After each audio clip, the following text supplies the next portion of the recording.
പാണ്ടേ പാണ്ടേ.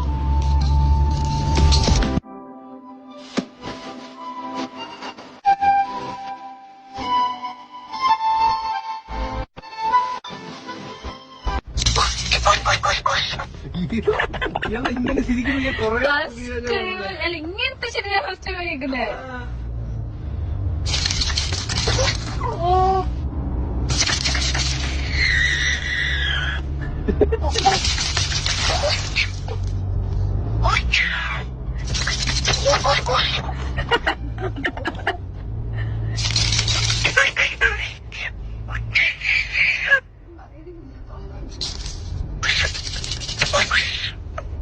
അല്ലെങ്കിൽ hello guys, ചോറ് തിന്നാൻ പോവാണ്. ചോറ് തിന്നൽ പാർട്ട് 2. പാർട്ട് 2. പക്ഷെ ഞങ്ങൾ കണ്ടാലേ ഉടക്കെ എഴുന്നേറ്റ് പോലെ ഇരിക്കും. പക്ഷെ ഞങ്ങൾ കുളിച്ച് രാവിലെ നമ്മളാണ് ഇന്ന് നമ്മള് ഇവിടെയാണ്